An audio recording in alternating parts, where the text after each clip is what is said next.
Hi, I'm Paul Sherratt. I'm Martin Brennan. And this is the Goalkeeping Podcast. So, what are we, 150 episodes in? I've joined you for the last, 15 or 20 episodes, I think. Yeah. And I met somebody the other day and they said, oh, Martin Brennan, didn't know about him until I listened to the podcast. And then I started thinking, oh, we're quite good mates, but actually, we've never had the chat about where you came from, how you got into the game, what you were as a keeper, as a coach. And maybe there's some listeners out there that would quite enjoy that story, because maybe wherever they are along the line, it might help them. So I want to take you back, right back to your childhood. Back to the start. Back to the start. Where did you grow up? Tell me about your family. Yeah. Set that scene. Okay, so family lived in Walthamstow originally, and then we moved into a house in Chingford. So my childhood really memories is being in Chingford. My very, very first football club that I signed for, which I'm still proud to say, and I loved every moment, was a team called Grasshoppers. So mum and dad, brothers, sisters? Got a sister, sister's 3 years older than me. Okay. Why I started the football, she was out roller skating, fun enough. Right. She ended up roller skating for Great Britain. Wow. So that was a really interesting time actually, because I was quite a young boy. We used to travel, in Switzerland and Germany and Italy, and a little camper van, the four of us, off we go. And it was a really different scene to football. But as I got a little bit older, obviously there's loads of young girls, and being a young lad, it was quite a dream in the end. It was quite nice. So she's roller skating Great Britain. You've obviously had your career in football. Is there something in the genes? What did mum and dad do? Were they athletes? Did they do a lot of sport? Not really. Or grandparents, or does it come from anywhere? No, I think my dad was heavily involved in badminton. Right. He played a lot of squash as well. So badminton and squash are his two sports. I think he represented Essex at one point. I think. Right. So there's a little bit of sporting background there, but not massive amounts. But yeah, first club being Grasshoppers. How old were you? I would have been 7. So I would have been an under 8s. I think we start. Because Dad said. Because you said, I want to join, I want to go here. Did you have some mates playing in the club? Yeah. How did you end up at... I think, looking back, I think I went in as a player, funny enough. No, I definitely went in as a player. And who did you want to be? Who were you emulating? You were watching, who are you watching? I want to be... I think my dad supported Chelsea. So for me, like Dennis Wise and, them sort of players, playing for Chelsea in that era was... it's a dream to be one of them players. But I was a left footer. So for me, it was just a matter of being on the pitch, whether I was going to be a left back or left winger, or I just see myself trying to just help others and deliver the balls to them, So, started off, went in there, and the two coaches, Tony Barnes, who now lives in Chingford still, who weirdly enough had a drink with my kind of father-in-law about 2 months ago, which is really strange. They'd worked that out, who I was. And a guy called Steve Embleton. Steve was the two of them were the coaches. And I think played there for about a year. And then obviously after not having a regular goalie, I think our goalie left. And it was kind of like, right, who wants to play? No one put their hand up. So you were 8, 9 then? That was a couple of seasons. That was probably about 8.5, 9. 8, 9. You fancying it, or? They just said, listen, it's your turn. No one. Okay. The question of who wants to go and goal, and no one had no hands go up. And you're going, well, what are we going to do here? Well, it's your turn this week. Perfect. I go in, and the typical story. And looking back, you never know whether they're just kidding you, but going, oh, you were really good. And looking back, then you think, oh, he could have completely mugged me off there, and just gone, oh, you were really good. And you go, oh yeah, I was, wasn't I? I felt all right. Yeah. Why don't you play next week? And all of a sudden, before you know it, you're playing every week in goal. So I actually enjoyed it, and we played at a place called Low Hall Farm. It's amazing that with football I remember absolutely everything, but I'm still struggling to remember my And what that sounds very rural, sounds middle of nowhere, like a pit. It was in Leighton. Right. It was a kind of, if anyone knows Hackney Marshes, it was a little bit similar to Hackney Marshes, but It was probably a little bit more. So load of foot, not just one loads pitch of in the middle. pitches. Load of pitches. Saturday, Sunday, absolutely rammed. Yeah. Running around with kids. Yeah. You're getting the buzz. You're 9 years old. First pair of gloves. Can you remember? Oh, first pair of Did you gloves. presumably when you first went in, there was some Course there smelly, skanky Yeah. pair, bottom of the bag. Where though? Yeah. If you pull them on and they're They were okay. the ones. So you Yeah. got those. Got them. First, did you? I want to say they were Sondico for some reason. Yeah, that makes sense. That era, wouldn't It was that sort of time. Yeah, I'm sure they were. But yes, I always remember them being very, very baggy. Looking back now on how the gloves are now. Yeah. Very, very baggy. You know, when you do the strap, you had to tuck some of it in to really pull it tight. You know, there weren't those, snug fitting ones. You really had to go to town on them. I remember they didn't last. They didn't last long at all. No. But no, playing there, Grasshoppers at 8 till probably 7, 8 through till about 11, I think. And then after having a good couple of years in goal, in a full-size goal, bearing in mind, a little 8-year-old playing in a full-size because there were no mini pitches and mini sizes and nine sides and stuff, was it? It was full on. That's it. And it was... Size 3 ball, or was it size 5 ball? It was, wasn't it? There wasn't even... Which is incredible to think about size now. 5 ball, full-size pitch, full-size goal. Yeah. Little Martin Brennan with his Sondico, big hands, flappy Sondico gloves. Yeah. Okay. It's funny because your boys, the stories you hear now from the goalies, they're like, oh, they're moving up to the next size goal. And you think you got no idea. Yeah. No idea. Yeah. But they're going to get lobbed. Yeah, welcome to my childhood. That's basically what it was. 20-0. Completely. 30, Constantly looking 35. over your head, watching it go over your head again. And you're thinking, what do I do? You can't do anything. But yeah, play for a couple of years for Grasshoppers, and then Leyton Orient. I think looking back, Leyton Orient Football Club were kind of linked a little bit towards the club at Grasshoppers. Had an opportunity to go there, went on trial, and tell me about that? How does that come about? You say you had an opportunity. I think because we're in Leyton, so for me, obviously with Leytonstone around the corner, Leyton Orient Football Club being within Leyton, scouts are obviously networking around that area a hell of a lot easier. So I think it's just a matter of planning a game. A scout comes up to my dad after, works out that he's dad, and just goes, look, we'd like what he's. I couldn't remember the conversation, but it would have been, very much. We like what he's got to offer. So would he like to Were you come aware in? of scouts being at games? Was it on your radar? Were you thinking that's my next move, or were you just enjoying your football and it came out of the blue? Was I aware of scouts? Yes. I think every kid, that's the dream, right? You play the sport. I can't see many goalies being out there going, I just want to be just the fun of it at 7, 8, 9. You really want to push on all the time. So the scouts being there definitely was aware of that. But probably not really, just clueless. Looking back now, clueless to whether I'm good, bad, ugly, no idea. Yeah. You're just in the goal, and what you're doing, you're flying around, you're watching the balls go over your head, go in the goal, and the ones you can affect, the mud, the sand, the stories of them, of, the coaches and my dad helping tape up the post with, putting the net on the post and just using tape. Yeah. And you're like, this is To be fair, still happens today. way. It does still happen today, does. doesn't it? Yeah. Nothing's changed on that front. No, not at all. And even remember Dad putting me on shoulders, or one of the coaches going on their shoulders to do the crossbar. And I still see pictures of that. Yeah. Like, you can't be that. That's real football. For our football's such a business now. You can't lose sight on going on the shoulders of an adult and take the crossbar up. But yeah, got the opportunity to go. And funny enough, Orient did train at Lowell Farm. Okay. So there was a bit of a link there anyway. So it was so close to home.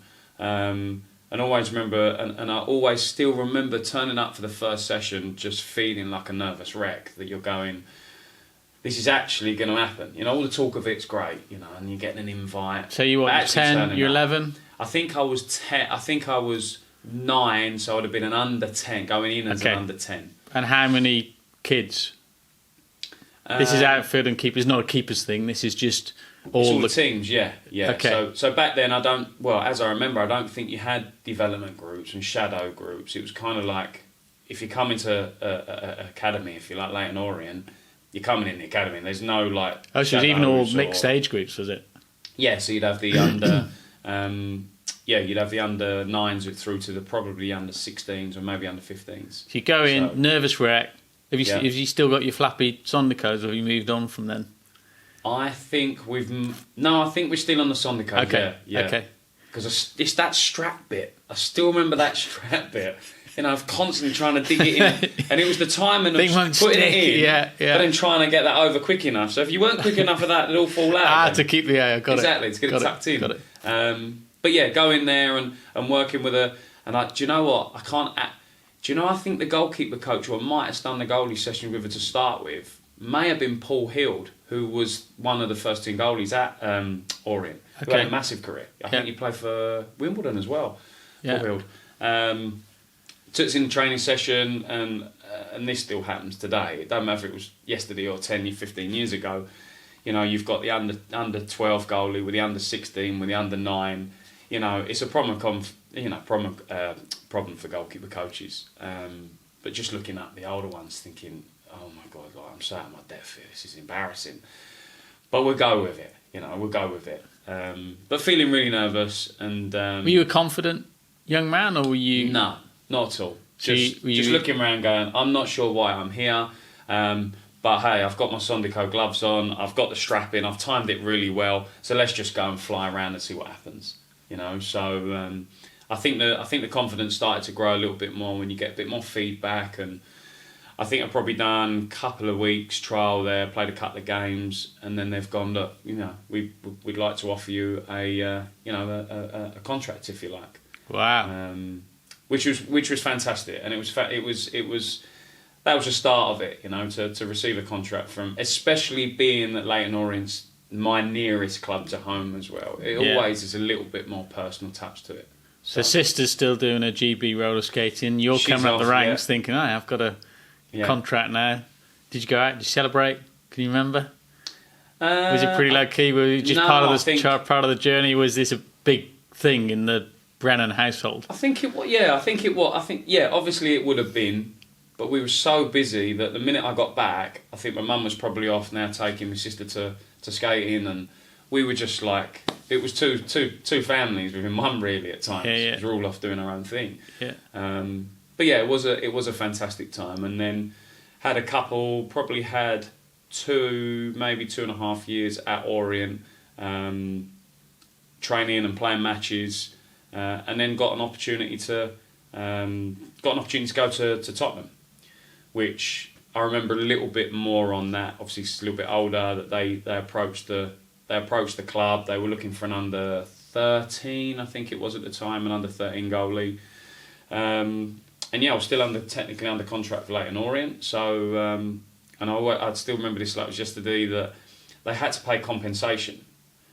So to me, it felt like I was in the big time now. Yeah. And I think it was something like, and it's still a lot of money. I think it was something like £2,500 or something.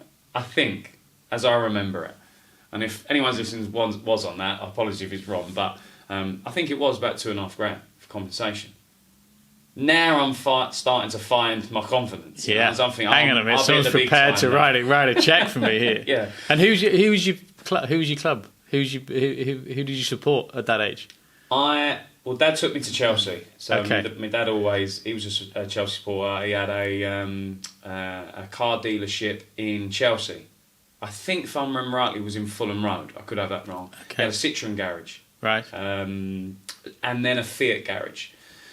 So what we used to do, if I went to a match with him, we just used to leave the car there and then literally walk up to the ground. It was perfect. He went as a kid, and so Chelsea was the club. But didn't cross your mind, I'm going to Spurs, not Chelsea. It didn't matter, did it? No. Do you know what? I don't think it does for many people.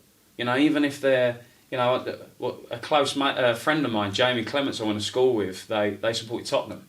They wouldn't allow anything in the house red. And at the time they were sponsored by Arsenal, were sponsored by JVC. Yeah, I remember the shirt. Yeah. So if they're buying any, video, never going to buy JVC. There's absolutely no chance over the old man's dead body, Tony. Over his dead, there's no chance that's coming in this house. But yeah, he, some people just don't. And I think at that time you're thinking, from Leyton Orient to Tottenham, this is an opportunity of a lifetime. Fantastic, yeah. So we've got to go with it. I remember going to the ground.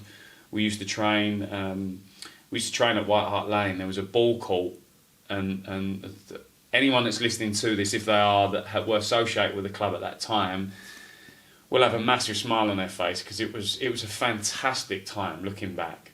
Because when is this? What are the 80s? This would have been what would have been probably 90s. 90s, yeah, okay. So as you go into the main entrance at obviously not the new ground, the old ground, White Hart Lane, used to drive. There was a reception in front of you, and then used to bear around to the left. And on the bottom floor there was a car park, and it was literally a car park.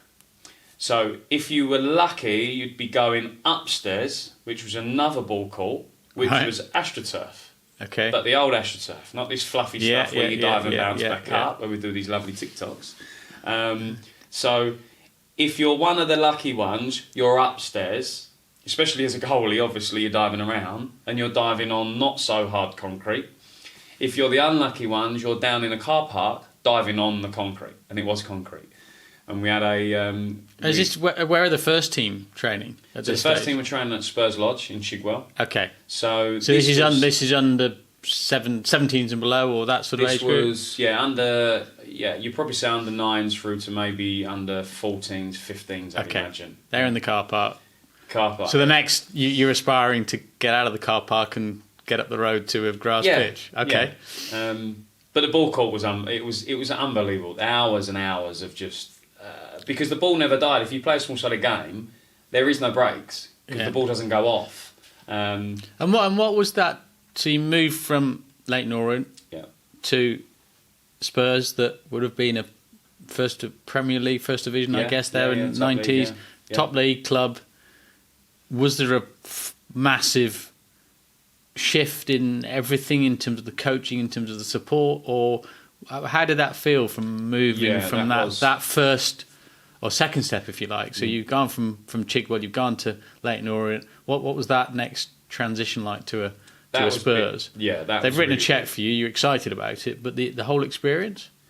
I think the one thing I remember was they would always give us travel expenses, and you're like, this is just now gone to a new level. Yeah. But I think at the time the travel expenses were like £6 a week or £8 a week, and it literally was to get mum or dad to drive you and use that fuel. I mean, you couldn't do that today; it wouldn't get you anywhere.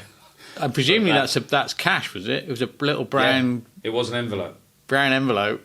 Not in that sense, but a little salary, like a wages slip. That's it. And if you're dealing with £6-8 at a time, you are literally getting coins in a little brown envelope sealed. I remember them. Yeah. But it just felt the next level, and you're like, this is unbelievable. Now we're getting expenses. The club was sponsored by Pony at the time. Yeah, so I used to have training kit. And again, looking back, it may not have felt a lot now, but looking back then, it was a lot of training kit we were given. Yeah, it was a hell of a lot. And big baggy training kit in those days. That Pony kit was the whole style was this baggy shirt, baggy shorts. That's it. So if you were carrying a bit of weight, it made no difference. Didn't matter because no one could see it. Yeah, it was brilliant. Where now it's everything skin tight, you can't get away with anything. But yeah, turning up in me, I've had me £6. I've got, mum and dad have got us there with the petrol money, which they always let me keep.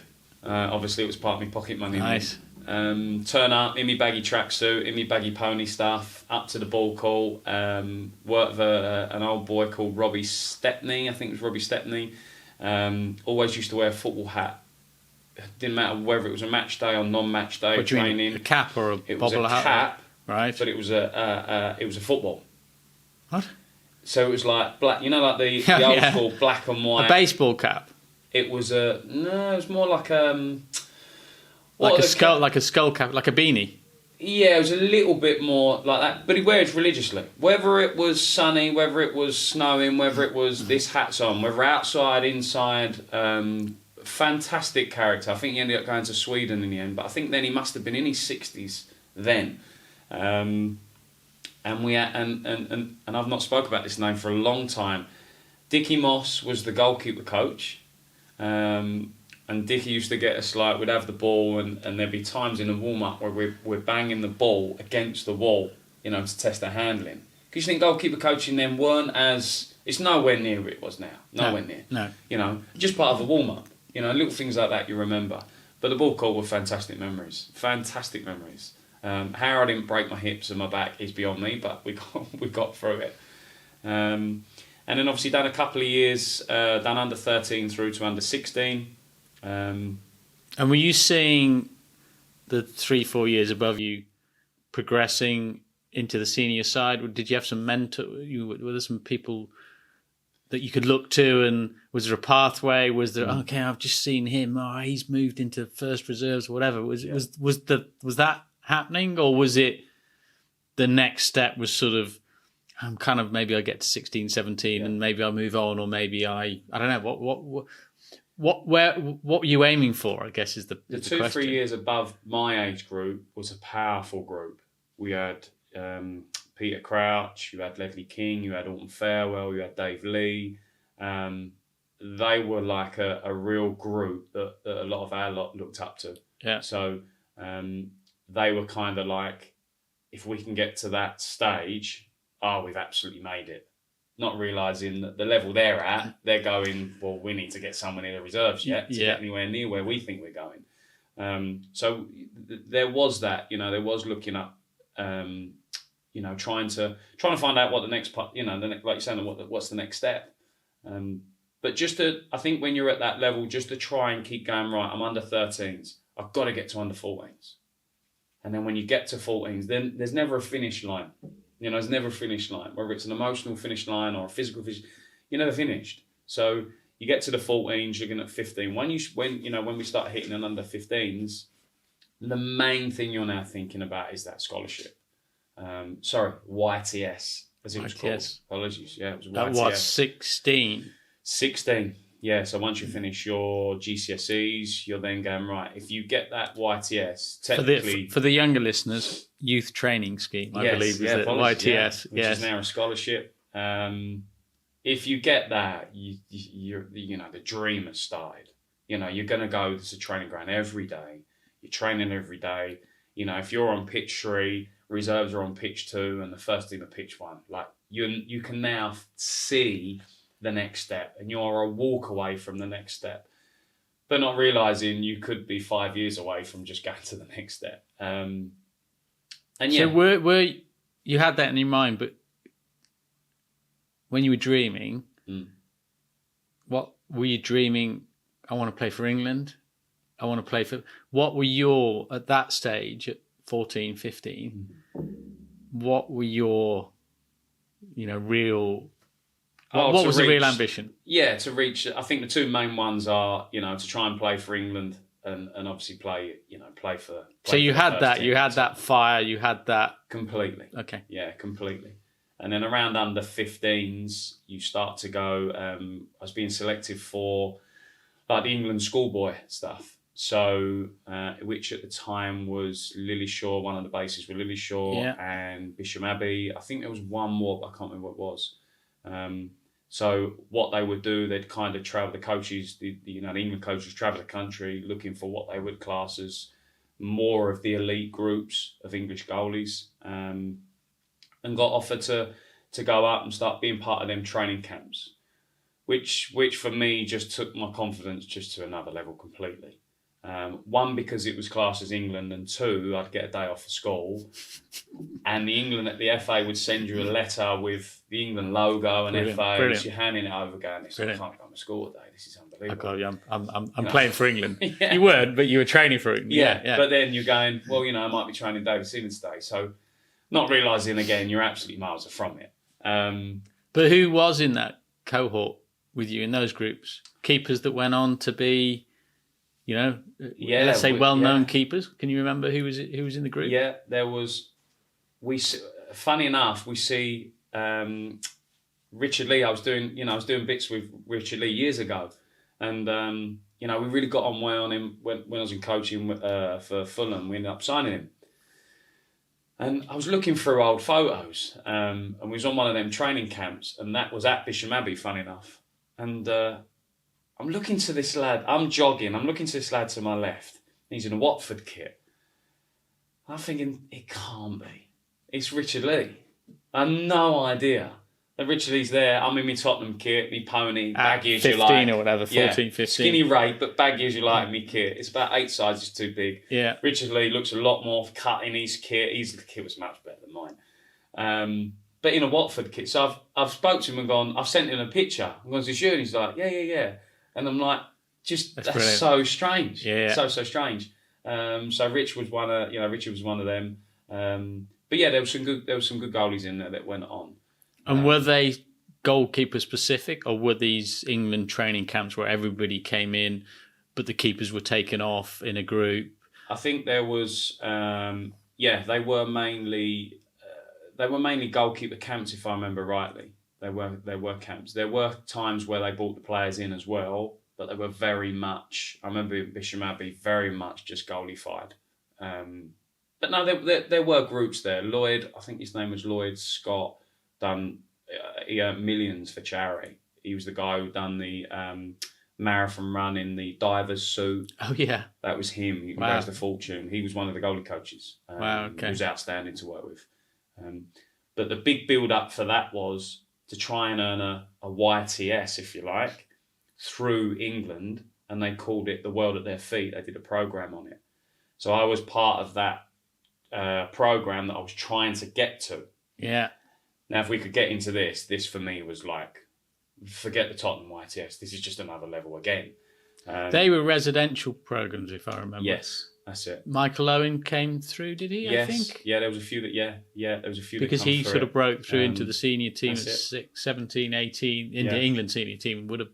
I think he was on that. I think there was a group there, wasn't there? Because you're signing that program for 2 years, and you're living up there for 2 years. That's education, training, absolutely everything. Yeah, that's no longer exists, or is there something similar? Or I don't think it. No, I don't think it does. I think there's become so much power within the clubs. I'm not sure it does, but I remember getting down to the last.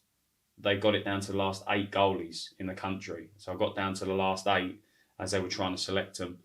And then member hit that was my first knockback. And that hit me for 6. So it was a no. It was a no. 15, 16? It was the Sheffield United goalie coach that was linked to Sheffield United, I think, that took both the Sheffield United goalies. And you never know now. But it hurt. Did it, yeah. I laid on my mum and dad's bed probably 2 hours and just bawled my eyes out. I didn't know what to do. You just don't know any different then. It's kind of like, well, there's no point now. That's it. What, Dad, get me the badminton rackets. Let's go and have a go at that. I was struggling massively. Yeah, that really hit me. And what? Because obviously you came out of that. What helped you come out of that? I think just knowing that Tottenham's there, ready and waiting. Realising that was a massive added bonus. That wasn't a be or end all. It was a bonus. To then go back into Tottenham, and Ian Walker was the goalie at the time, who I highly looked up to. Highly. We could get in on day release, for example. So have a day or the afternoon off of school and get in and work. Have an opportunity to work with him, and doing things like that. You kind of slowly forgot. You put that rejection to the back of your mind quite quick. And did the Spurs coaches help? Did they? Because obviously, I guess they knew. Did they take you to one side and say, "Don't worry, we'll keep going. We'll reset the doors"? Because people mature at different ages, and you might not get in at 16 or 17, but suddenly 3-4 years later, you're different. You're physically different. You're mentally different. You're a different person. Completely. Was there that? Was that being? That now. Yeah. Was anybody telling you that, or was it you just making those conclusions yourself? No, I remembering now, looking back, I see that as a massive knockback, and I'm like, right, I'm quite a few steps further away now from where I didn't want to be. Rather than, if I'm looking at today, you're going, hold on a minute, you've got down to the last 8 in the country. Absolutely. Okay, it's not quite happened, but you've got down to the last 8. Yeah. Let's look at it that way. Yeah. And if there's 8 goalies being selected next year, you've got every chance of then getting to the last 6 rather than. So yeah, like you say, when you get older, you mature with it. I think that's a great takeaway actually. For this, as for listeners that maybe if they're at that point, you're going to get. It doesn't matter whether you're in goalkeeping or football generally or in your career generally, you're going to get knockbacks. Yeah, completely. And I think to contextualize it and compartmentalize as you did and said, yeah, okay, it's a knockback, but hang on a minute, I am in effectively top 8 in the whole of this country.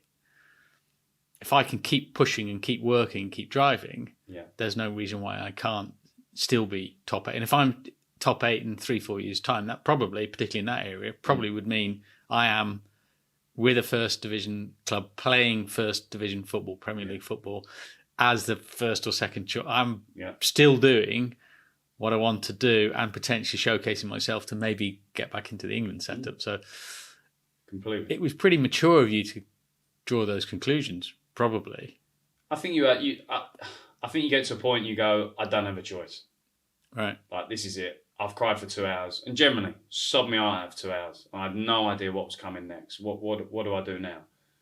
But not for completely forgetting that I'd gone from Leyton Orient to Tottenham. There was that little bit of compensation. Let's bring that up again. That makes me feel good.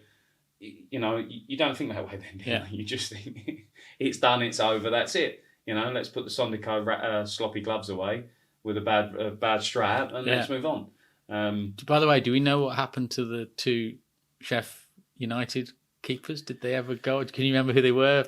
I do, and I want to check this first, but I think, and I didn't realise till after the game the other day, Sam Russell, I think, was one of them goalies who, weirdly enough, is the goalkeeper coach at, I can't remember who played last game, and I didn't realise till after. Notts County played this week. No, it was a week before that. Completely forgot, and we drew 1-1. Anyway, that was him now. So it's like, and that's what I'm trying to teach my boy now. Every goalie you meet, you might see these lads in 40 years, 50 years.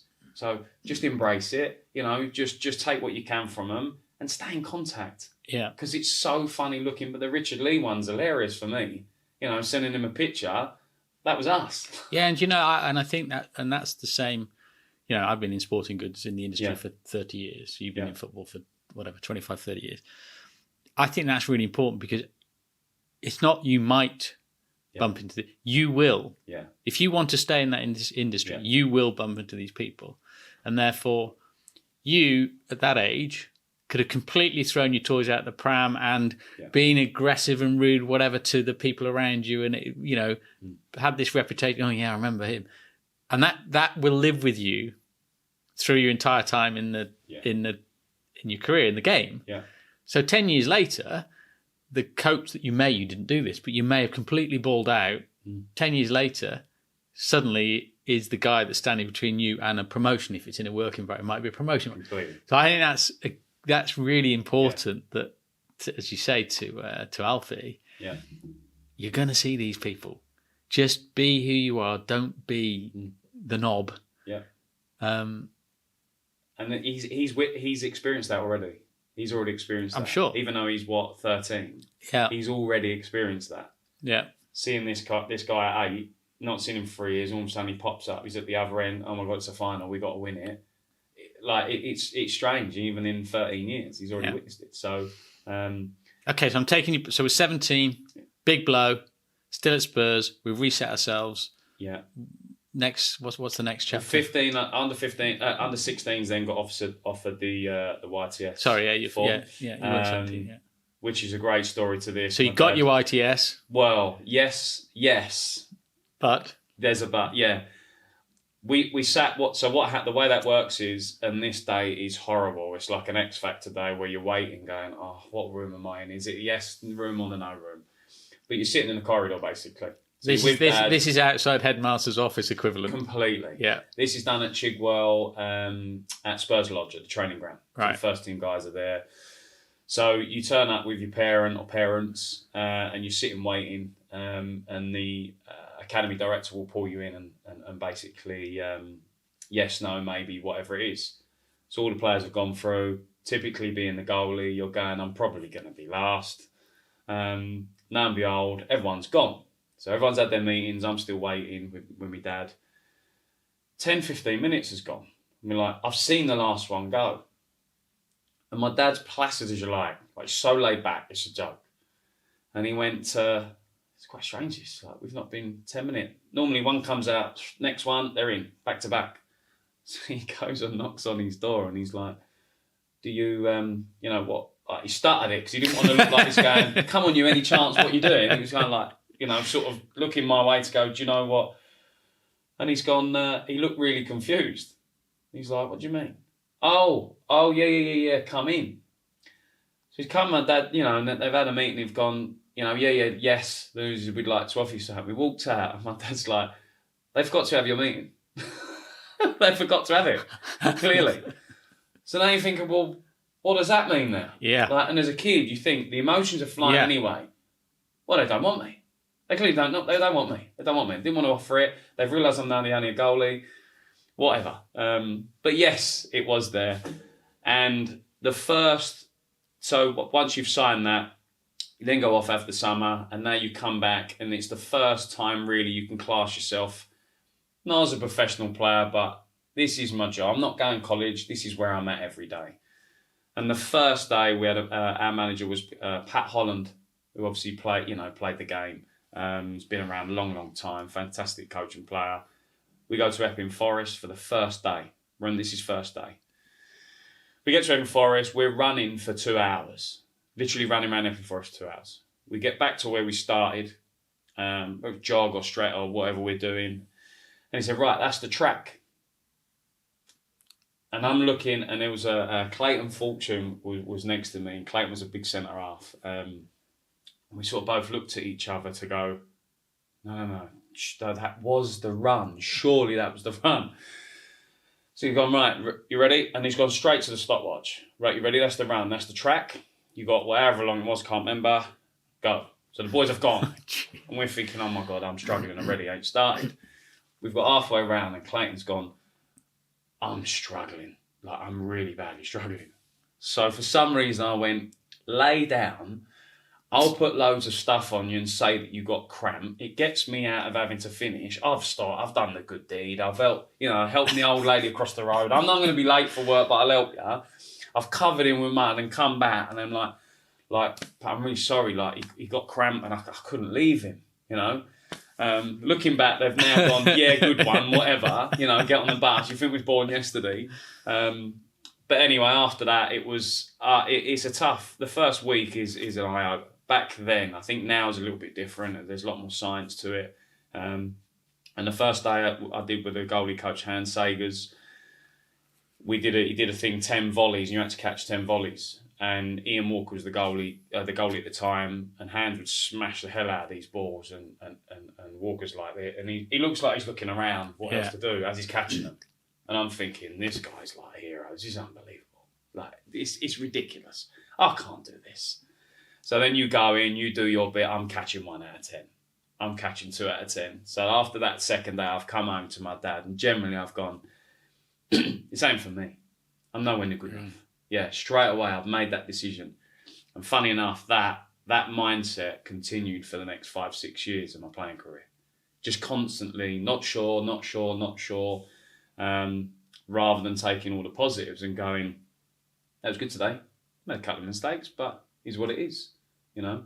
But the first week of full time is tough, and I think the first team players can either make it slightly easier or they can make it very difficult for you, you know, because to them it's fresh meat. To them it's right. How many of these lads can we get? What can we get these lads doing today that they don't need to do?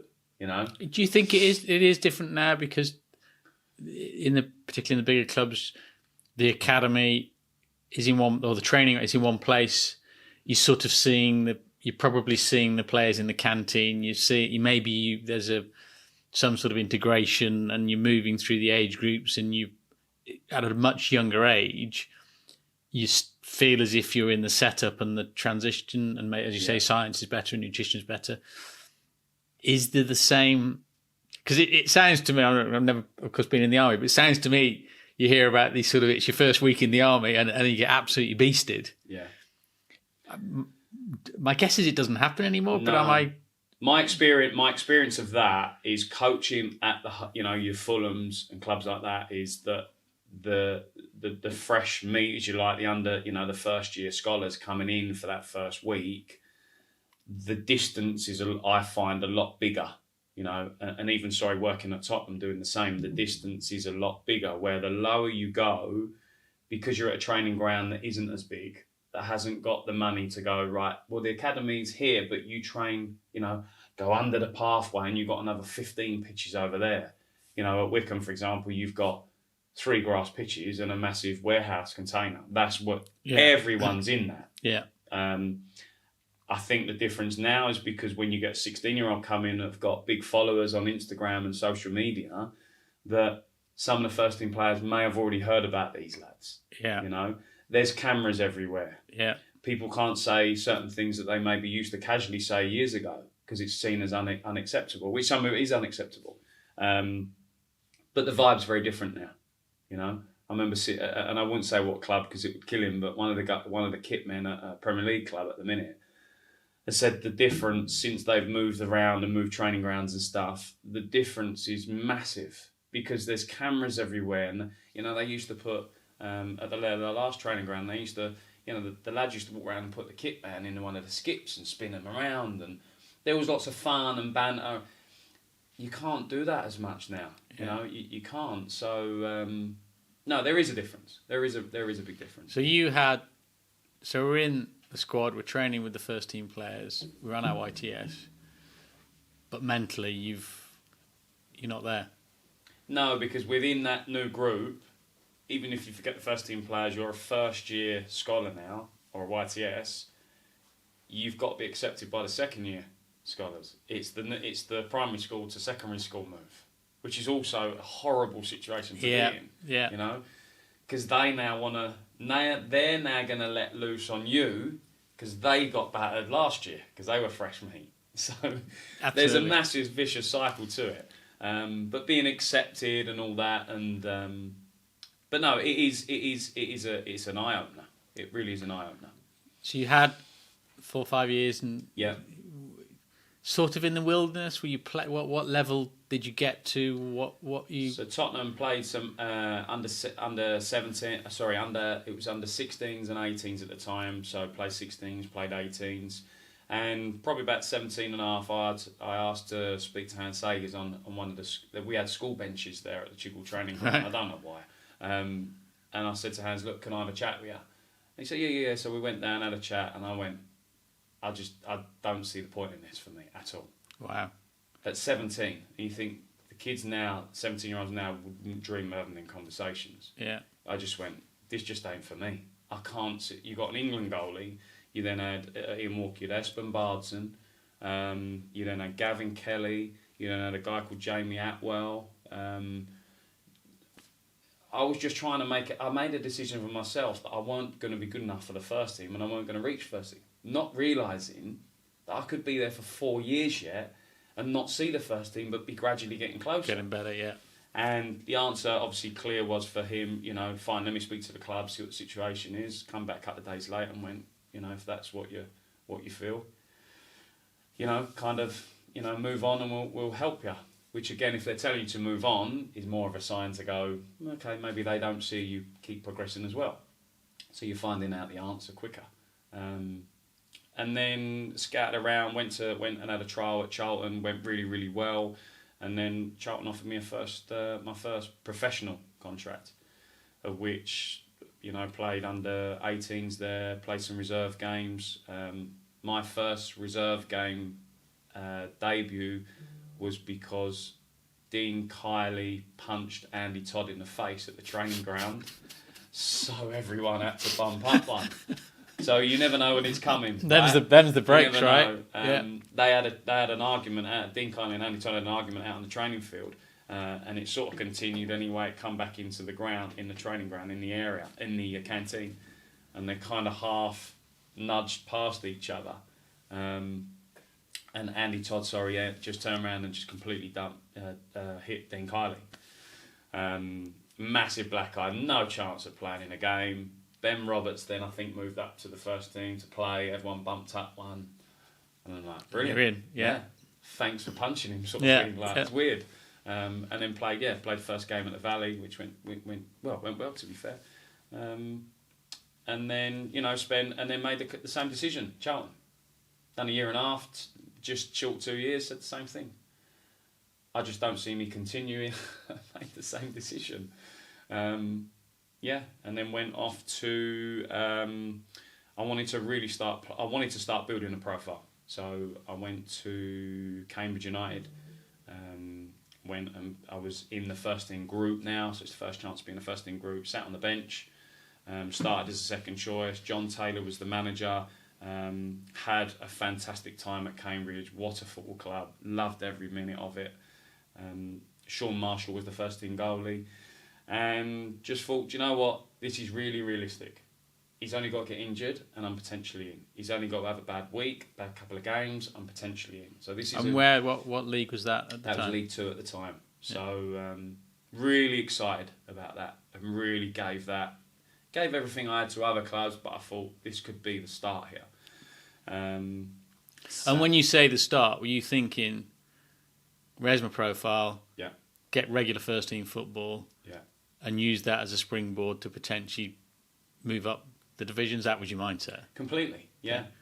Maybe sat on the bench 20 odd, 30 odd, or 20, 25 games, then I think Sean came off.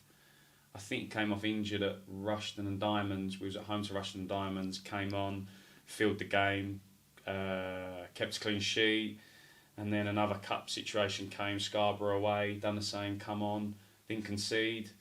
And then I think after about 35 games he got injured.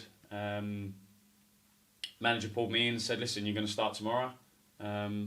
Of which then I just couldn't relax. I was absolutely pumping myself until kick-off. I had a flat in Waltham Abbey, so I drove back to Waltham Abbey. It was about 50 miles from the Abbey Stadium at Cambridge. And just a nervous wreck the whole time. Knowing deep down I had enough in my locker to make saves, come for crosses, whether I was going to catch or punch, whatever. Massive confidence in my kicking, massive, backed myself with my left foot massively.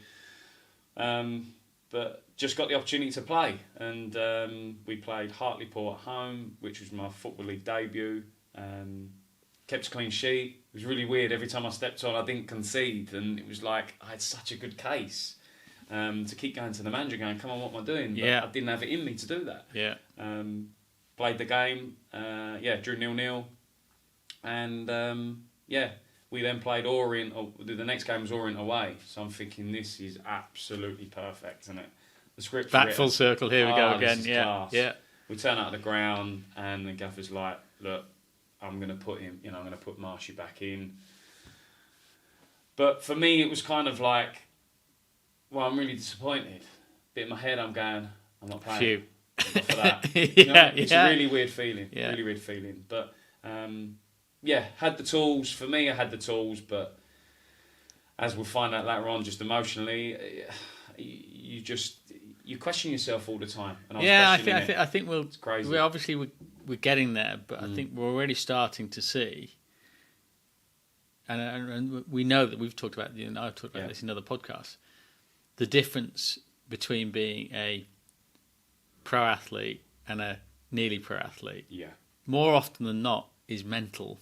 Is in the head. We've got a psychologist coming in talking about these sorts of issues in later podcasts, which I think is going to be fascinating because it clearly relates directly to you and your career path. So we're at Cambridge. Technically, we're good. We're a really solid goalkeeper. Mentally, we're a little bit fragile. Let's keep rolling forward. And how does that then play out through Cambridge and beyond? So once I was on the bench for the Orient game, it's really funny because what the boys do in the dressing room is, why are you not? How comes you're not? Oh, that's poor, isn't it?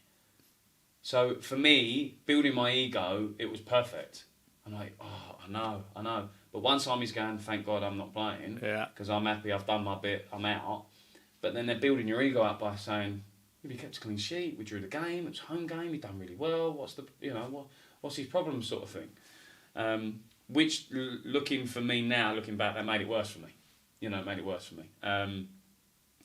But then went on, we played, we had the Orient game, and then obviously, Sean continued the rest of the season and sat on the bench for the rest of the season, and I just played, sort of reserve games.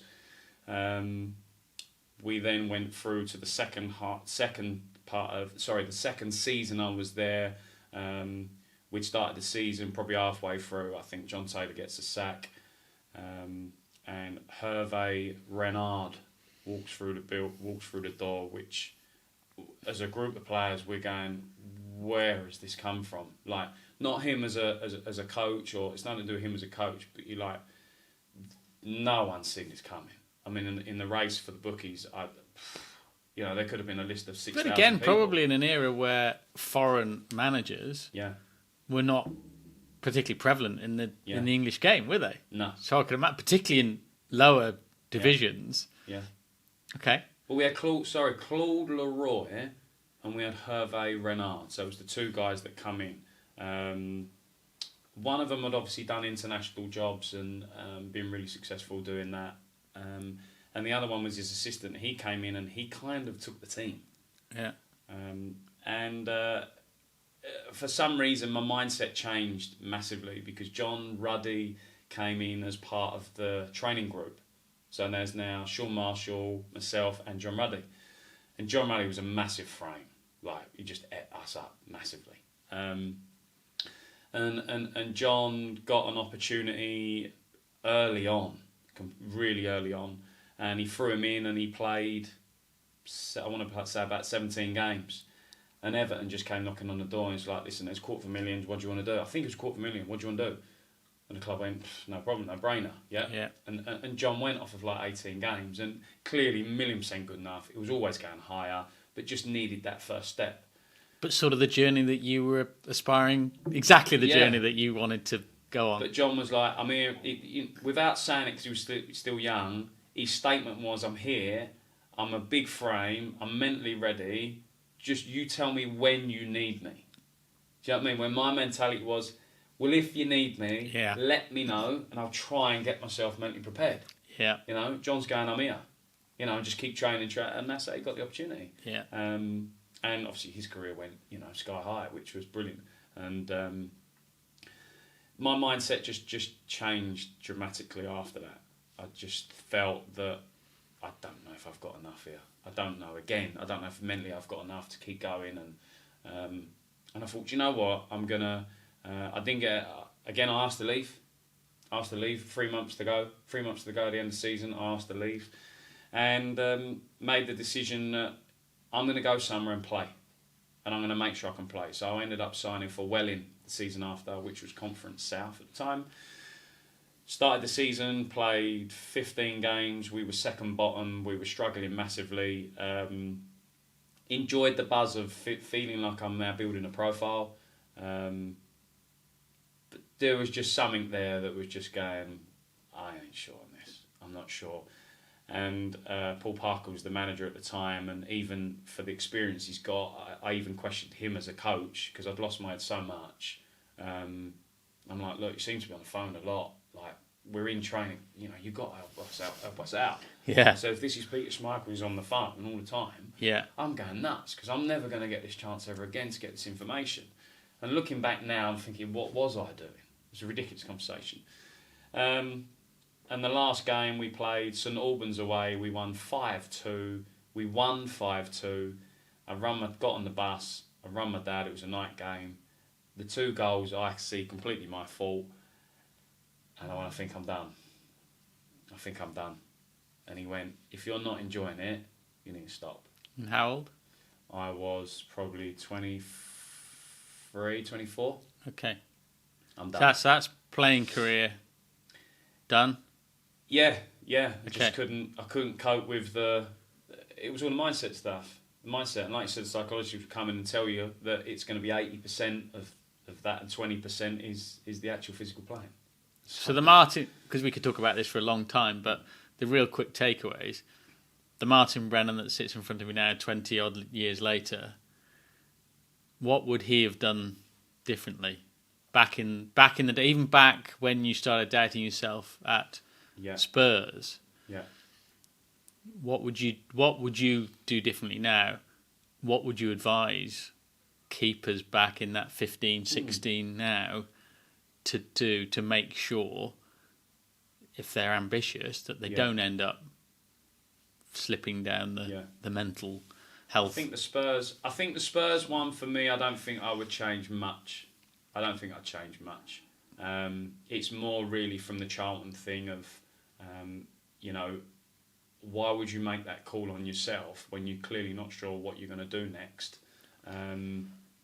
But the advice for me would be that, and I had this conversation yesterday, and I can't say, but I had this conversation yesterday with the goalie, and I'm like, your problem is you're too impatient, and you're doubting yourself already. So we need to try and adjust your mentality with that completely. So my advice would be that have a clear picture of where you want to get to, and be patient, and just keep backing yourself completely. Why would you walk out of a club when they've told you no different? They've not given you any indication whether they want to take you again next year or not. But you need to keep building, and especially for goalies, you need to just keep continuously building your profile. That's massive.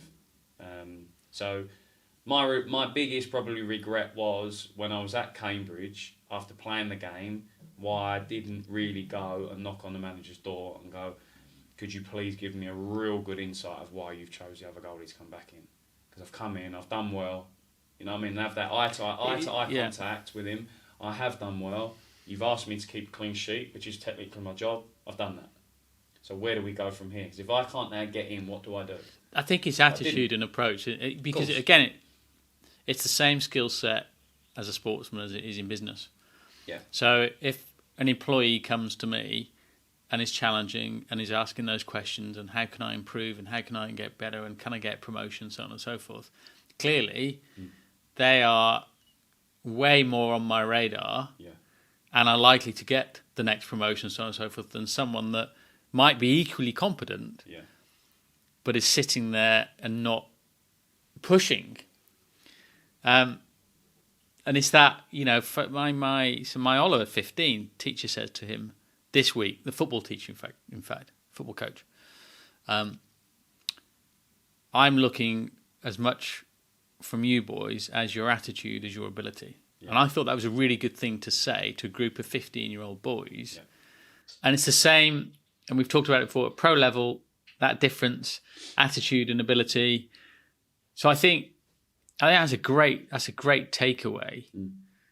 That I'm not saying be in the face of the coach or the manager, but I guess it's almost look keen, ask the questions, look ambitious, kind of talk the talk. Mentally, you were thinking, I want to play for England, but actually, outwardly, you were never presenting yourself as a potential English first team player or potential first team player.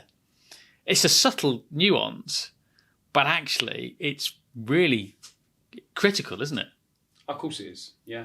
And I've worked with goalies in the past that you think, if you just didn't have enough of what I had, 100% you'd go 3 leagues higher. Yeah. Easy. Yeah. Because I think technically the difference between, say, a Premier League goalie and a League Two goalie, and I think I might have said this before, I don't think it's huge amounts. But what the Premier League goalie is, like a Ramsdale plays exactly how I would dream of playing now. Yeah. Completely careless, just free. Confidence, he's free. Control, He's focus. Going to town. Yeah. He's not going to engage with a crowd just in case you lose folk. No, I'm going to cheer. We score, I'm going to cheer. Yeah. I'm going to celebrate in front of your away fans. Yeah. But then I'm going to get back on it again. Yeah. And I'm going to dictate what I'm doing and communicate and organise and, he said this like playing in the park. Just playing in the park with his mates. There's a crowd there. Yeah. It's a bit of an understatement. There's 80,000 people. There's not a few people. But but he just plays with a complete freeness. Which comes from mindset and everything Of course that it we does. talked about. Yeah. Okay, so we're sort of that playing chapter Yeah. is closed. We've done. So we're now resetting, I guess. We're loving the game still, I'm guessing. Yeah. I'm loving the position. I'm just telling myself, I'm telling myself, maybe it's not even accepting the fact that someone's, because nobody's telling you you're not good enough. You're telling yourself. Yeah. So I'm then thinking coaching. So how does the coaching always begin? helped. From the age of about 14, I always helped with coaching anyway. Okay. I was always engaging with that. I had a little bit of I don't know what it was. I don't know, maybe I always felt that was going to be a fallback for me. I didn't get A's at GCSEs and all that. I'm thinking, well, if I continue, where am I going to go next? It was coaching for me all day long. And I started setting up my own little bits, done a couple of little courses, and then my first official job was back at Leyton Orient, which is just really, really strange, obviously. How did that come about? They were advertising. I decided to just throw my name in, So I'd gone from this stand back, not sure if it happens, to completely different person. See, isn't that interesting? Was it I love like that. a release? Was it like because you weren't doing that as a player? No, it was But suddenly so strange. something changed, and as a coach, you had the confidence completely to do that. Yeah, because I think I can back myself for young goalies. I can back myself by helping them because it's a lot about technique at the minute, and I'll learn the other side of the coaching as I go on. But yeah, took the job there, done the under 9s to under 16s, whatever, 2 nights a week. The training ground was outside the stadium, so there's a little AstroTurf outside the actual stadium. Loved it. Absolutely loved it. Just completely felt at home. And at that age, backed myself already. A coach would, someone would come with a massive tactics board and they got a stopwatch and they got this and that, and not phased at all. See, isn't that funny? Yeah. What a odd. difference. Yeah. And just went for it. Went to town on it. Absolutely went to town on it. Done that for 2 years. Hans Sager's run me and just said, look, we need someone to come in and help. He wants someone to help him serve Right. with the first team goalies. Absolute no-brainer. I can come in and serve, and I'll be the best at serving. Left foot, back it all day long. So went into Tottenham. So I'm now going back there again, which was so weird. So you've gone back to, I was going to say, the journey started again. Yeah, completely. And just learned bucket loads of stuff. It was incredible. It was an unbelievable. The first 3 months there, Hans was working with Paul Robinson at the time, who was obviously England goalie at the time as well. Yeah. Learned loads of him, and just helped serve. It was literally just helping serve to start with. And then all of a sudden we might have a 21s game and Hans would go, listen, could you go and do the warm-up and be part of the game? So I'm like, perfect, And the first time Hans asked me to put a session on a warm-up, I was a nervous wreck because he asked me to put it with the first team goalies. So as I'm putting cones down, I didn't realise Paul Robinson's behind me picking the cones up.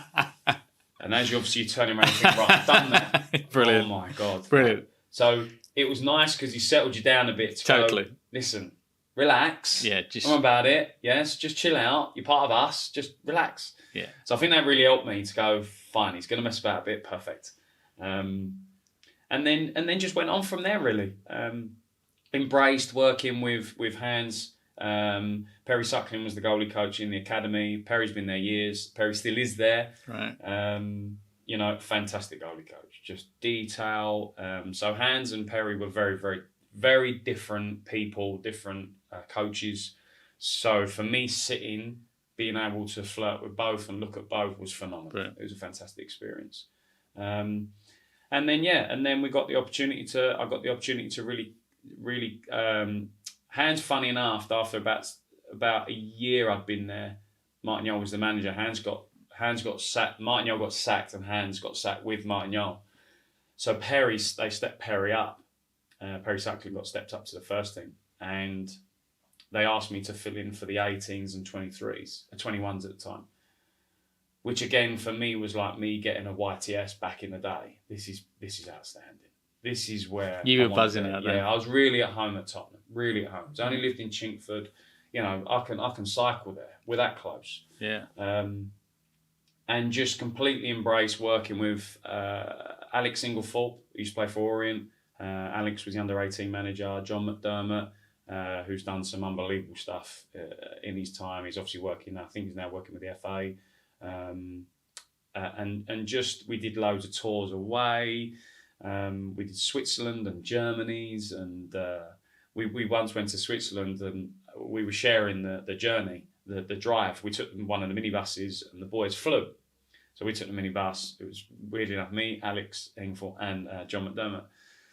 So I went, listen, I'll start the journey on the way back, you know. So I put the sat nav on, and as I've clicked it, it's gone avoid all toll roads, and I didn't realise. So as we're going, you literally, yeah, like you're putting on hours of journey, especially from there to from Switzerland to Jigwell. Yeah, it's a few mountains, mountain so passes there. Hour and a half. He's going. I'm sure we should be a lot further down. John's now fuming. I'm still quite young. I'm now nervous wreck, thinking, oh my god, I've pressed the wrong button. Anyway, they laughed about it, but yeah, it was really, really good, and just try to everything I learned as a player, try to just enforce that into the goalies. I just felt so at home, just felt so at ease, because it was like I was in that environment where I wanted to be and felt I needed to be, but I didn't have the pressure of the playing. Yeah. So this was perfect for me. And do you think, again, looking back on that mental side, actually, do you think that was the point? Okay, we've talked about maybe you didn't back yourself, but that pressure of being a goalkeeper, you're going to make mistakes, having to perform, all the things we've talked about on this podcast and you've talked about before. Is that the point? I mean, you and I were talking last week, and I know you, of course, you're in contact still with lots of pro goalkeepers. Yeah. And you know there are mates of yours, pro goalkeepers, that are still playing at a really high level, but still struggling with those same negative thoughts. Yeah. I've had a bad game. It's all my fault. I guess it's one of the biggest things to grapple with. Completely. You take that away and you're happy as Larry as a coach. Completely. You know, I had an argument with someone the other day. Well, not a debate with someone the other day, and they went, surely you can change a 26-year-old goalie, you know, technically. And I went, I think you can help them, but I don't think you can change them. Yeah. Because they're either going to come for that cross in a game with 6,000 people like here at, Oxford. They're either going to come for the cross with 6,000 people cheering, or they're not. You know, in training, we can all come for the cross. Yeah. So it goes back to is it the technical and tactical thing where they can come and physically catch a cross in training, or is it a mental, psychological thing when the crowd's there and the pressure's on that they're going to either make decisions to come or not come, for the cross. So it's a massive part of the game, and I don't regret anything, because I think from a playing side, because it's made me the coach I am today immensely, which made, leaving Tottenham, I had an opportunity to go to Wickham, and the minute to do the first team, be first team goalie. So you wanted to? Were you back on that 18 months later? Oh, I think I want to move on, or how did you leave? No, he's Spurs. Peter Taylor rang up and he wanted a goalie coach. He actually rang up to say about Perry Suckling coming to Wickham, right, to work with him. And you knew Perry's answer straight away was going to be no. Perry used to live in Chigwell. Yeah, he walked literally to the training ground. Well, you said he's still there 20 years later. Yeah. He's not going anywhere. Yeah. And then Perry said, look, we've got, Martin Brennan, blah, blah, blah. Would you interview him? Peter went, yeah, we'll interview him. So I went for the interview. I'll be honest, I was a nervous wreck again, because I'd looked Peter up and his profile was silly. Yeah. He'd managed the England squad. Yeah. And I'm thinking, this was like my Welling. If I could go here now as a first-team goalie coach, this is the real official start of this. This could go anywhere. So I went for the interview. Loved it. Loved meeting him. just fantastic, just professionalism. What I love about real top managers is they have an aura about them. And you're just a little bit like, you're a little bit edgy and nervy, because you respect them massively. Yeah. Anyway, I had the interview. Next day, he's like, listen, I'd love for you to come in and work with us. Offered me the job, went in, didn't even think about it. Boom, and where were they? What league would Wickham in then? Because they had a bit of money at the time, they were didn't they? halfway through the season and they were League 2. Yeah. And they were 3rd. So I'm thinking, there's some momentum, I remember, yeah. Going in, the boys would be buzzing. Went in at, 25, I think I was, so still young. Scott Shearer was the goalie, who I've got a fantastic relationship with now, which again, I can't tell you after stories, but just made it so much easier for me. The biggest challenge was, Scott Shearer is 2 years older than you. How you can deal with that? And that was challenging. Yeah. Really, really challenging. Scott didn't make it challenging, but for me, it was a challenge. But was that you putting pressure on yourself that you didn't need to? Yeah, I think so.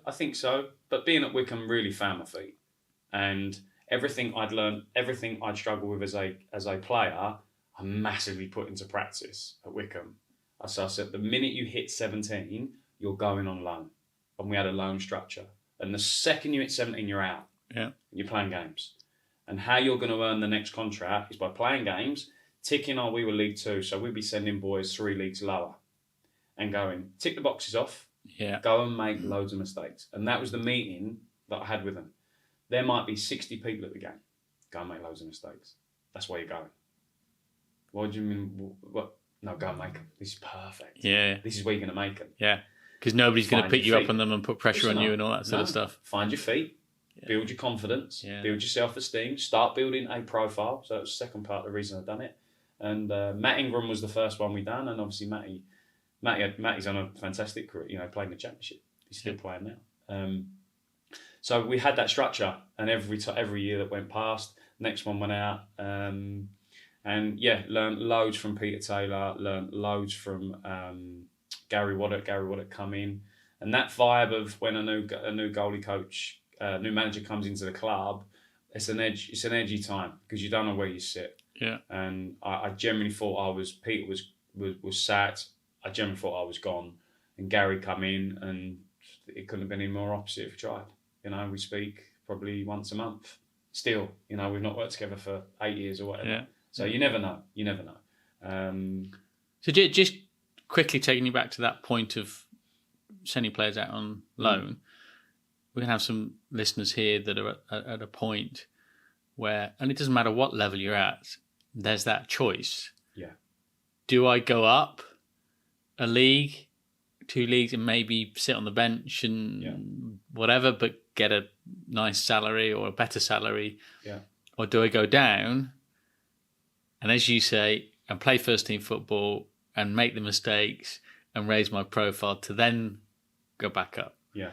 Your school of thought, I guess, is 100% do the latter. 100% go down, play, make mistakes, learn. Yeah. So that you are ready to then go back up. Well, that scenario, if you look, was the Cambridge United one. So signing at Cambridge was outstanding. Yeah. Sat on the bench, great, I feel part of it. But really, I should be knocking on the door going, this is great. Could I go out for 3 months? Yeah. And drop a couple? You can then keep your eye on me as the first team manager.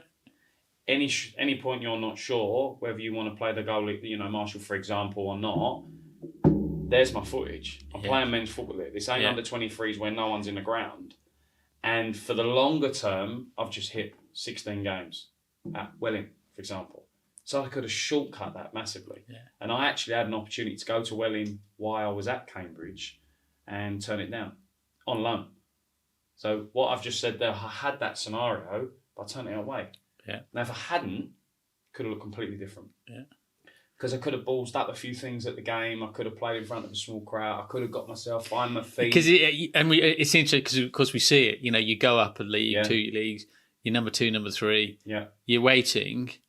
You're waiting for Dean Carley to bop somebody on the nose. Yeah. You're waiting for something ridiculous to happen to get in. Yeah. But then you're under all the pressure to perform when you're in. which is just. I mean, I get it. I get it. That's a bloody hard. But if you're out that's a playing, bloody hard way to do it. Yeah. Whereas down here If you're out playing already, and you're on loan, and you've played 10 games, and then a manager rings and goes, the first thing goal is injured. Yeah. I need you back. Yeah. You're going to go in. Yeah. Well, the only difference then is the crowd's bigger. Yeah. Because you've been playing Saturday, you might play Tuesday night. You've been playing Saturday, Tuesday, Saturday. That's the only thing. All right, you've got different kit on. Do you know what I mean? So the mindset's very, very different rather than I've sat on the bench, 20 games, oh my God, he needs me to play. That's a huge difference. Yeah. Huge. Yeah. You're all of a sudden you're on the stage. There's no slow integration. You're in. Yeah. And reserve game and 23 games, for me, doesn't prepare you for that first team environment. For a goalie's point of view, I don't think it does. Okay. And I think lots of people are seeing that. So at Wickham, we're still there. We're enjoying it. Yeah. Next, then what happens? Wickham, we've gone promotion, year later relegation, year later promotion, year later relegation. That was okay. I won 2 relegations. Some highs and lows and in there then. Yeah. Yeah. It was incredible. And then where do we go? Hans Sager's rings.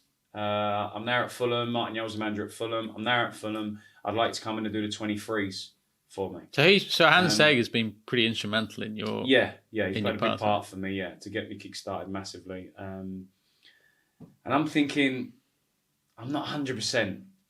I'm in this. I'm in control of what I'm doing at Wickham. I've got our loan structure. The boys are flying. You had Nicky Ball playing, and we had 3 goalies on loan. I had 3 goalies out on loan. The under 16 was playing under 18. We had the perfect situation. Of all with a 2-year age gap as well between. It was phenomenal.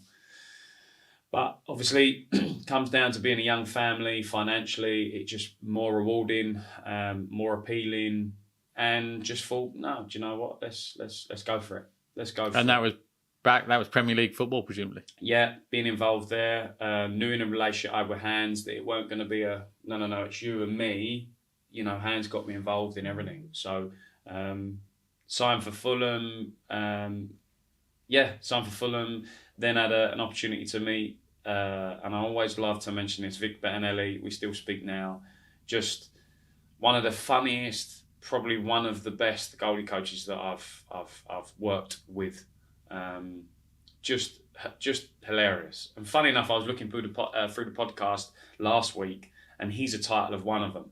I'm going on holiday to Bangkok, but I'll save that story for another time. It's a funny one. Signed there, did the 21s. Kit Simons was the manager. Built a massive relationship with the club. Started to present to whether it's the board, let's call it the board, if, for example, presented the loan structure to them of what we've done at Wickham. Yeah. But this time went to town on it a bit more. Done a presentation, put in how they're going to save financially. Any board you talk to and you're saying, well, you're going to save money, they listen, don't they? No matter how much money's coming in, they want to save money. Yeah. So, got the loan structure set up again at Fulham, which was brilliant. Marcus Bettinelli being the first one. We went to Portugal with the under 21s, and he came out there, and he was really frustrated. It's the first time I met him, and I didn't know if it was an arrogance. I didn't know if it was because obviously his dad's at the club, and I thought this is going to be a nightmare for me. It's a nightmare. I'm coming straight in between. So it's a no-win situation. It's a nightmare. Yeah. And I'm like, you're right, everything okay. We had a meeting. He's like, I shouldn't really be here now. And I'm like, I get what you're saying. He should be the first in group. I understand that. I'm like, don't worry, I'm gonna put a loan structure in, blah blah blah. And that relationship developed really quick because we sent him out. First loan I got was Dartford. He went on loan at Dartford, was phenomenal. Just suited him down to the ground. And then the following year, stepped him up, and he went to Accrington. And then, the manager, Kit Simons, got the opportunity to take the first team. Kit moved us all up as members of staff. And, I think with these jobs, you have to just take as much info as you can and store it. Learning the whole way. Yeah. Like that, get rid of that. Don't like him. It's such a quick, finding out what sort of way you want to coach and the person you want to be. But yeah, that was a really educational time. Really educational, and I had to up my game in terms of my schoolwork. I felt it was a bit more schoolwork for me. Like I felt I needed to. I've got to know how this laptop works. But you were what then? Like late 20s, then early 30s, were you? Yeah, that had been early. Yeah, probably around 30. But I got to nail this laptop. I got to make sure I can do all this stuff now. So because that's what the clubs are, high clubs offer. Just learnt more from there, and we did Kit was in there for a year and a half, done really, really well. I'd got moved up and down a few times in between that period of doing the 21s to the first team. Hans might get injured, I might have to go up, do the warm-up. Did one warm-up at West Ham while Martin was still the manager. Stekelenburg was the goalie. Did the warm-up. Felt a bit of that nervousness again, but nowhere near it to the extreme. I'm just thinking, all he needs off me is my left foot. That's all he needs. That's good. We're good with that. Yeah. You've got confidence in that. That's okay. Yeah. Going from Wycombe where you might get 4,000, you're going to West Ham, which is going to be 40,000 people. Yeah. So it's a big step. But yeah, that went well. And then obviously Felix Magath was part of, one of them journeys for me, which was, again, there's some massive learning curves in there, and there was some, there was a lot of eye-opening moments. So, and how did that come to an end? The Fulham thing. The Fulham thing for me, I'd done 4 years of driving around the M25, living in Waltham Abbey. Would leave at 5 o'clock, 5:10. I'd wake up at 5, no shower, just literally get in the car, drive around 5, 5:10, beat all the traffic, literally turning lights on at the training ground because I'm not sitting in the car for 2.5 hours to get there. I'll just get there. Get there and you're done, yeah. Lights on, coffees, whatever, go in the gym, do some gym work. And I'd done it for 4 years. And I was done. Like, I just felt emotional. I just felt shattered. I just felt like I'd had a right go at it. We had a really good time. I don't know. When people say it's time to move on, you think, how do you know it's time? I just felt it was time. I felt it was time, building on my own private work that I was doing. I'd had enough work there to go, well, we could maybe do this full time. So went and spoke to the manager. He was very confused at the time. He's like, listen, no one's asking you to leave. We don't understand what you're saying. Because it probably doesn't happen. Because for a lot of people, it doesn't. That's no. Oh my gosh, I'm in dream job. Yeah.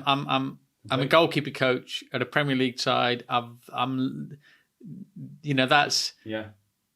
set aside my ambition to become an England player 10 years ago, and now look where I am. And this is, I would imagine, it, probably statistically, it's the vast majority of coaches depart a club because it's the manager goes and it's the dominoes. Yeah, I would guess. It is. But I just felt like I had more to offer. And more to offer to who? To the family. I felt that I had more to offer, that going in every day, and I loved it. I genuinely loved it. But I felt that I've done what I've done here, and I've got more to offer for my family, whether it was more on a financial basis. I love being creative. I love thinking of ideas. I love planning stuff. I love structuring stuff out. And I felt that we had everything in a really good place, that I couldn't do much more than I could do, I suppose like a small, in like the goalkeeping department. There's the club, obviously. Yeah. The boys were out on loan. The boys are doing okay. And I just felt that there was more to come for me. There was more. I wanted more flexibility, and this time I was running nearly 10 residential camps a year. I was trying to fly out to Jersey, and then started to go and flirt with the Guernsey one. I went to get to America. I can't do all of this Yeah. and be at a pro. It's impossible. You don't get the time. You're in a pro environment, you might get 6 weeks off in the summer.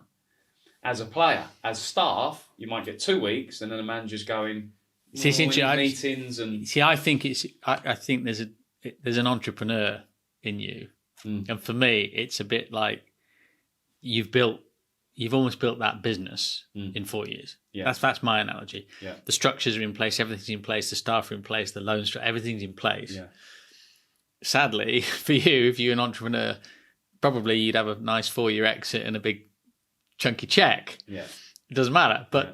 I get that then you wanted to. This thing's burning in your mind, isn't it? You want to do it for yourself. yeah, So Developing Goalkeeping UK comes along, yeah. and you're starting to do the camps and you're starting to build it. And hey, tell me about that. So as you say, at the time you're doing camps, you're doing private coaching, and that's just taken us to where we are today. think- But that's The one that tipped me over the edge, I think, was something come up in America to go to America in like July. I'm thinking, well, that's a no-brainer for me. I can't do it because I'm at Fulham. yeah, Like, full stop. Yeah. End the conversation. And that really bothered me. I thought, but I really want to do this. I really want to go. I want to be that goalie coach. I've not seen a goalie coach do this, but I want to be this goalie coach where I've got stuff going on in the UK and I'm building in other areas and other countries and stuff. And I thought, I just can't do that being here. This is impossible. So I've been building obviously Digi UK anyway for many years before that, and made a decision to go, right, let's really go to town on it. And I started, and this is so strange again how this worked out, but I'd had a good month and a half of like every day, just on the Digi UK stuff. Every day I'm on it. This is brilliant. This is perfect. Building. And 2 weeks before the end of the season, Leighton Orient ring and go, there's a job opportunity here for you. We want to bring you in here as first team goalie coach. And I'm like, this has come completely out of the blue. I don't know where this has come from. It was the Italian owners at the time. I'm in Waltham Abbey. It's driving to Chigwell. That's it.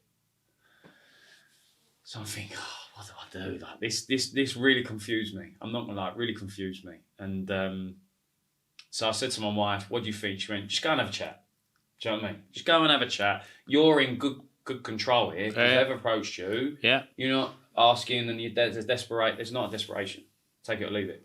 So I went and had a meeting with the chairman at his house, and they offered a contract, and for some reason I just went, like it's 10 minutes from home.